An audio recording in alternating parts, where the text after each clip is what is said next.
Today I'm going to show you how to make a table runner for a 4th of July decoration. So to get started with this project, you're going to need to purchase a burlap material table runner, or go to the fabric store and get the material and make it yourself. This runner was 18 by 88 inches, which is way too long for me. So what I did was I cut it in half, so it actually is going to give me 2 runners.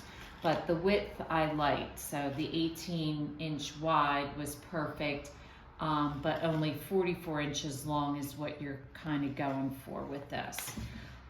The other thing you're going to need is 3 bandanas in a red, white, and blue. And if you buy 1 bandana, you can make 2 scarves. So just to give you an idea of how many you need. And then the fusible web and adhesive material.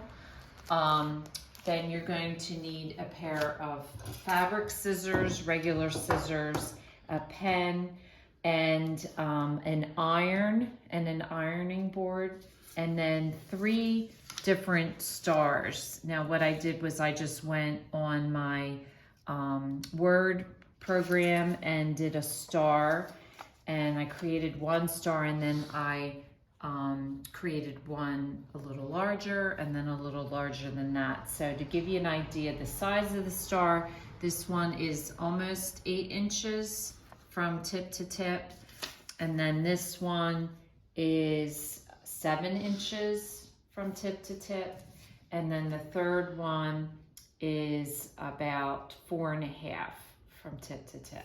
So just 3 different stars in just of different sizes. It doesn't have to be exactly the same as mine. So then the first thing you want to do is you want to, now I used the large star is my red, the white is my medium, and the blue is my small. You could do red, small, white, and then blue, however you want to do it. But when I do the final product, I'm doing red, white, and blue. So I'm doing a pattern. So you'll see here that the blue star is here, and then here it's over here, so that they are on opposite sides, but it goes red, white, and blue all the way across. So that's why I keep all the color of 1 star the same, and then the same and the same. So decide your pattern and decide which size star you want for each color. So then the next step you're going to do is you're just going to trace 4 in each size star, and you're going to so what I did was on the opposite side of the fabric, you'll see here I've cut some out. The opposite side of the fabric, you want to make sure, because see here, you'll see that the good side is a little bit stronger in the color of the pattern. So you want to make sure you're working on the back of the scarf. And then you just want to put your star down, and then you're just going to trace it. I just use a felt tip or a ballpoint pen, and I trace it because you're not going to see it. Once you flip it over, you cut it out, you won't see it. So you can use fabric pens if you want. So basically you're going to trace 4 of each pattern, and it doesn't matter where you, I stay away from a lot of the edge, but you'll even see here I have some of the edge, and it doesn't really matter what part of the pattern, because once you cut them out, it just looks really neat to have different kind of patterns for each star. So just work your way across your bandana and trace out. Doesn't matter if you're in the middle or if you're at the edge, you're going to get a different pattern for each star. So once you have all of your stars cut out, the next thing you want to do is take your fusible material, and what I do is I just roughly trace the shape. It doesn't have to be exact, because I want a little bit of overlap when I fuse it to the fabric, but not too much. So that way I'm not wasting any of the product. Now the fusible paper does come with directions, so my suggestion is read the directions, but this will give you an idea of what you need to do. So what you want is you want the good side of the fabric facing you and the back side against the paper, against the fusible paper. Now you have a paper side and then you have a rough side. This is the iron-on side. So this is what's going to be like rubbery, that's going to adhere to your fabric. So what you're doing is it's a two-step process. You're first adhering the rubber to your star, and then you're going to adhere the star to the fabric. So you're making this into like the decal. So I use paper because you can ruin your ironing board and your iron if you're not careful. Because when you heat this, it's going to heat that extra stuff as well. So I make it a little bit bigger than the stars, so that way I know that it's going to be completely covered in the fabric. Now your iron has to be set on the hottest setting and no steam. So the first thing I do, I want to just make sure that everything is under the paper so that it all gets the coating put on it. So the first thing I'm going to do is just do my iron just to adhere it to the fabric a little bit, and you'll see how it's sticky on the edges, and that's because, you know, that's the extra. So you don't want that on your ironing board.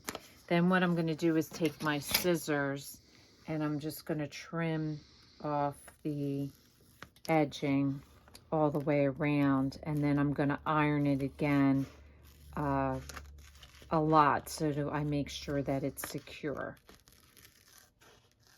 So now that you've trimmed it, you have your paper on the back, your star fabric on the front. I'm just going to turn this upside down, and I'm just going to run my hot iron over the whole thing to make sure that it adheres to the fabric. And then you're going to let that cool for just a couple minutes. So while that's cooling, I'm going to take my runner and I'm just going to iron it so that you get rid of the creases and make sure it's as smooth as you can get it.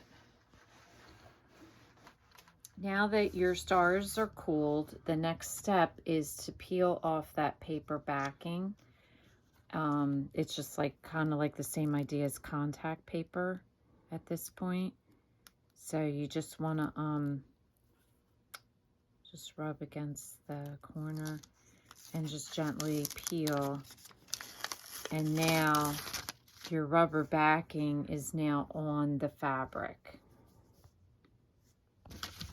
So I like to lay my pattern out because, as you see, I've ended up with a little bit too much space on this side.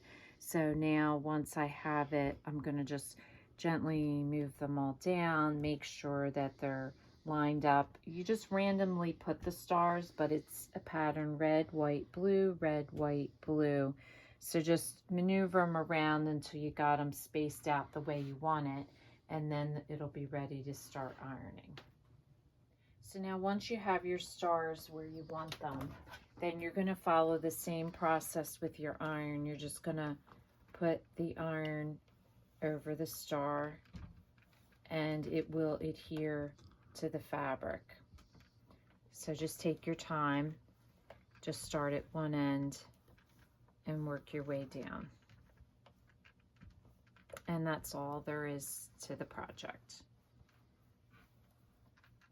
So once you've gone down the line once, I just go down it again just to make sure you've gotten all the points of the stars, because you just want to make sure it's secured to your fabric.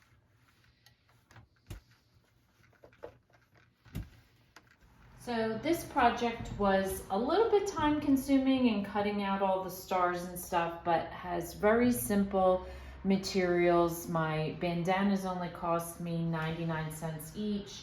The runner was like $5, so it's a really inexpensive, easy project. It just takes a little bit of time. So if this is your first time watching, welcome. And please don't forget to subscribe. If you want to receive future notification of posts, hit the bell. And if you like our video, please give us a thumbs up. So thanks for watching, and we'll see you again soon.